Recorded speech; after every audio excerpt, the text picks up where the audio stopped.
How's it going, everybody? This is Cameron White with White Light Astrology, giving you guys your new moon in Sagittarius horoscope for Capricorn. So, Capricorn, this new moon is happening in your 12th house. Kind of a big deal because the 12th house is all about repressed and unacknowledged parts of yourself. And hold on, before I even get into that, I would also like to say it's happening super late on December 6th. Going into December 7th, it'll be happening. It is going to be squaring Mars. Mercury's also going to be going direct, and it's going to be at 15 degrees Sagittarius. It's happening in your 12th house. The 12th house is all about repressed, unacknowledged parts of yourself, hidden things, blinding things. It's a space between worlds where you don't always see everything.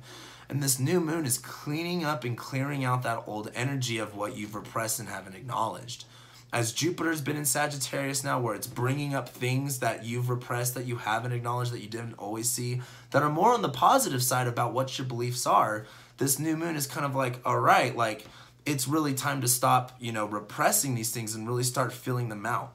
This new moon is giving you a clean slate to work with what do you repress of yourself, and rather than looking at it like, oh, I'm bad and I repress all my feelings, it's more of like, why do you repress those feelings, and are you willing to get out of your comfort zone to see things in a more positive way and to really work and shift on your beliefs? So this new moon is going to be a big opportunity to really reset your mind, reset your subconscious, fill it all in with that Jupiter stuff, and to go from there. The other thing though, well, the two other things I should say, is Mars is going to conjunct Neptune on this new moon, and it's going to square this new moon. So as Mars has been in your third house in Pisces, where it's kind of like you don't know what to do next, communication's weird, your next step is kind of weird because the third house is a weird place, to be honest with you. But the third house is all about your siblings, your immediate environment, your communication, your mindset, how you write and stuff like that. And with Mars being here where you're wanting to take more action on that, you're maybe dealing with a little bit more frustrations with how you're really working with your energy and really taking the next step with stuff. Mars is going to hit Neptune, where it's going to become a very black and white situation of this is what you've got to do and this is what your next step really looks like. I wouldn't be surprised if Mars hitting Neptune and squaring this new moon kind of brings up stuff that you didn't know what was going on, you were repressing, or you didn't acknowledge it, or whatever it was, and you're going to see a big issue here. So this new, not to make this like a doom scope or anything like that, I just think that this new moon is just going to bring up a lot of things that you weren't aware of. And I do think it's going to give you the opportunity to look at those things and go, all right, what do I want to do with it? Is this what I believe? And am I ready to go to another positive level? The reason I'm saying that is because the 12th house is of repressed stuff. We are talking about Sagittarius, where we are talking about positivity and faith and optimism. And I'm not saying all Capricorns are negative, but it's a Saturn ruled sign. It's not like you guys are, the most happiest people in the world.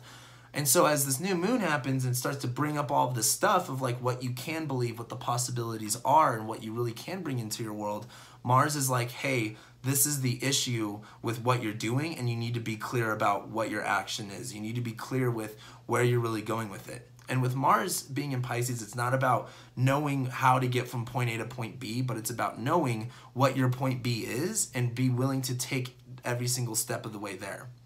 The other thing that's happening on this new moon is Mercury's going to go direct in Scorpio in your 11th house. So Mercury going retrograde and back and forth from your 12th to your 11th, it's kind of like, oh, good times with friends, all of a sudden you're like, well, I don't really know how I feel about them. Mercury's going to go back into Scorpio, and it's going to be a really good time to express this stuff to your friends. Share your truth with your friends. Really, get it all out. This is going to be a really good time to let your friends support you, but your friends are also going to tell you the real, raw truth. If you need feedback, go to your friends. They're going to give it to you, and it's going to be fucking raw. Like, you're going to realize a lot. And as Mercury goes direct in Scorpio, I think this is the time to communicate with the people that you have around you about more about yourself and let them help you bring up those things that you haven't been acknowledging. Let them help you bring up the things that you can repress, and let them help you see things for the truthful light, the way that they are, in that positive way, and how you can really help yourself and how you can really change the way that you're kind of doing things. So I know that was a little bit weird, but I do think it's going to make a lot more sense once we get there, because we also have Venus going back into Scorpio, Mercury going back into Scorpio, and all that other stuff. So once again, thank you guys for watching, liking, sharing, commenting, and subscribing, and I'll be seeing you guys for the next lunation.